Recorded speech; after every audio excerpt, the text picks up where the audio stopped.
Good day to you, one and all. It is I, Justin Hawkins, and this is Justin Hawkins Rides Again. Today I'm going to wear the blue sunglasses. Oh, yeah! Yeah! I don't know why, but just feels like the right thing to do. Do you know what I mean by that? So, the news story this week. Vancouver's Kiss Radio has been playing Rage Against the Machine's Killing in the Name non-stop and is ignoring caller requests to please play something else. The playlist of One kicked off shortly after the morning show co-hosts announced their departure from the station after 5 years. It's been Killing in the Name ever since, played on a loop that's only interrupted by recordings of callers who'd like to hear something else immediately. Why is this news? Requests were then ignored, and occasionally the loop is interrupted by people who'd actually like to hear Killing in the Name again. Today, I'm going to talk about the phenomenon of Rage Against the Machine, Killing in the Name. Justin Hawkins rides again.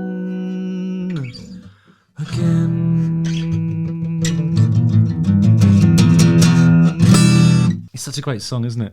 Let's have a listen. It's a protest song released as the lead single on Rage Against the Machine's debut album in 1992. I saw them play, actually, at Reading one year, and they were absolutely brilliant. It features heavy drop D guitar riffs. All right, then, if you must. If you really insist, I'll do it. That's what they mean by drop D. And the reason why people do that, for those of you who don't play guitar, traditional tuning is this. E, A, D, G, B, E. But when you drop D, it means that you just have to do this. Instead of doing this shape, which involves two fingers, you can just put one across it. So you can do much more complicated.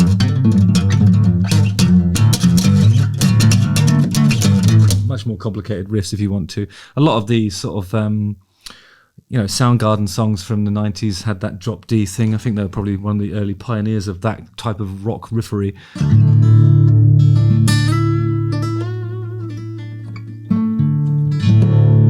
But it makes everything sound a little bit more mystical if you do it like that.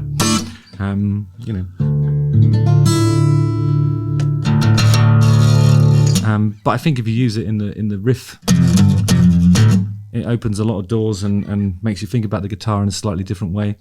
And also, it's just inherently more powerful because it's a little bit lower, a bit more beefy. Do you know what I mean by that? Yeah, I think you do. Okay, I'm going to click on this. Let's learn the riff together. Everybody should know this riff, really. It's one of those ones that ought to be in the curriculum. Clem, Clem, Clem. Love this song.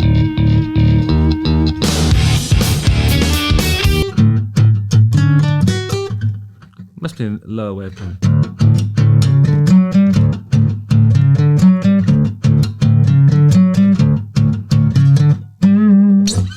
It's so good. Simple. I love Zach de la Rocha's dance to that.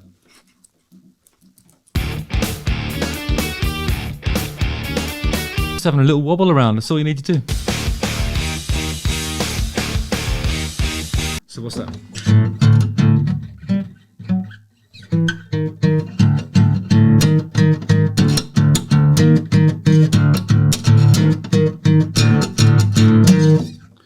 Killing in the name of... Killing in the name of...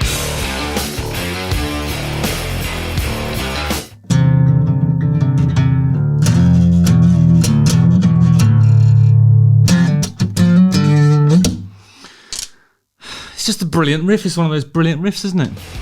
Some of those that work forces are the same that burn crosses. Okay, so we all know this song. We don't need to go into the nuts and bolts of how it's crafted. We know it all off by heart. But there's one thing I'd like to talk about is the guitar solo.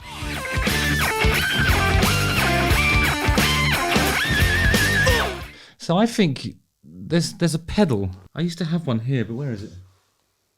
Oh, I don't know where it's gone. Okay, a Digitech whammy pedal, which looks like a wah-wah because it sort of has this... like you rest your foot, a tilting kind of panel bit on it that you put your foot on, and you move it, operate it in the same way that a wah-wah would work. But the thing about the whammy pedal is that depending on what settings you have, it works like a pitch shifter. So in this instance, I think it's set to like 2 octaves up when you push it forwards, and probably like or either 1 or 2 octaves up when you push it forwards, and when you have it in the back position, it's probably just playing like the normal the normal note. So, in fact, what he's actually playing is a really economical piece of guitaring, but with the addition of that pitch shifting whammy pedal, it has that sort of really, really cool effect of it sort of diving up to the note. You know, let's have a look at what he's doing there.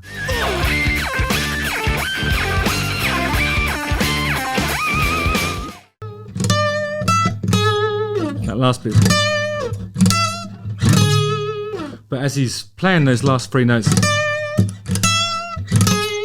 I think he's pushing forwards on the pedal. So his fingers probably look like they're around here somewhere. Like,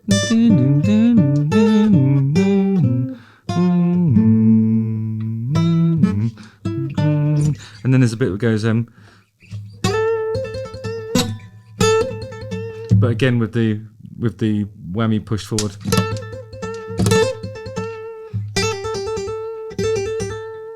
And then my favourite part is the last three notes, and it's like a wham, wham, wham. That's like that nice dissonant, really dissonant note to finish the whole solo on. Takes real balls to finish a solo like that. Most people like to do a run and then end up on the root, but he's done that one, which is the Diablo note, which I think is the thing that separates Tom Morello from your average, everyday, common or garden guitar player. He makes melodic choices like that that are really interesting. He's sort of coming at the guitar from a totally different perspective and using it in a way that nobody else thought to before him.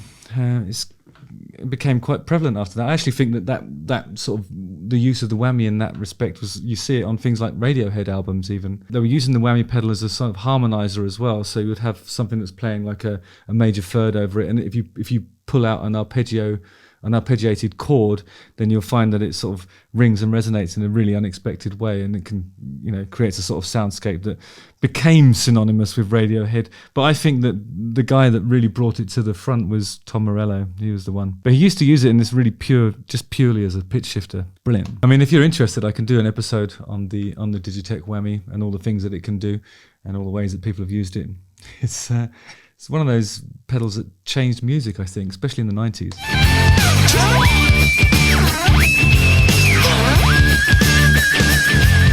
And you can really hear the sort of digital distortion as it's sort of struggling to alter the pitch in real time. It has this sort of nasty, you can just hear the zeros and ones being pumped out of it. I don't know, it's just, there's something really charming about that as well. I mean, if it was, you can do it by sort of, you'd be able to achieve the same sort of thing by stopping a tape, engaging record and then starting the tape, and then it would sort of zoom up to speed, but that would take it in the opposite direction. It'd be really a long-winded process to achieve that kind of guitar sound using old-fashioned recording equipment and traditional amp and guitar setup. But that pedal was a huge shortcut for those things, and the digital sort of nastiness of it added to the effect, I think.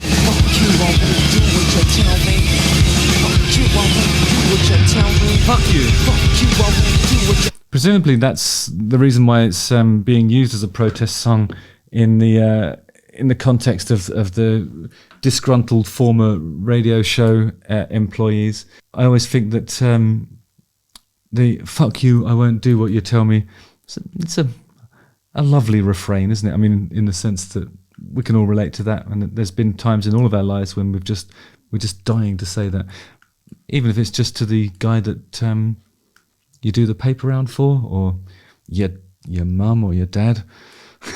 I don't know what I'm talking about. This is pure waffle. Fuck you, I won't do what you tell me. Fuck you, I won't do what you tell me. What's that riff?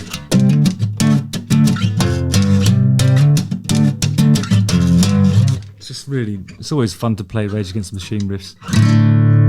What was that one that used to go?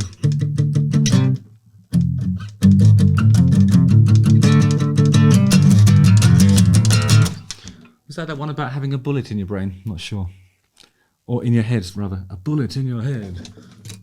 I've got a fucking bullet in my head! He didn't say it like that. And I've just dropped the plectrum inside the acoustic. Schoolboy error. I've always wanted to do like a solo acoustic show and then just have this as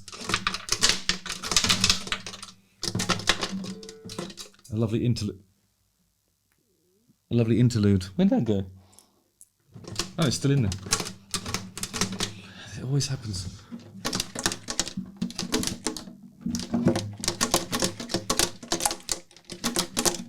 Nope.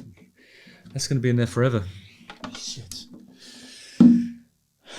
Anyway, yeah. Rage Against the Machine. Brilliant stuff, isn't it?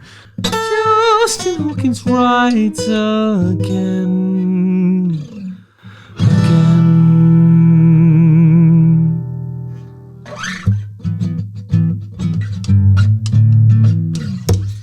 Awesome stuff. Don't forget to like, subscribe, hit the bell for notifications, and watch one of these 2 videos. I will see you on the ice.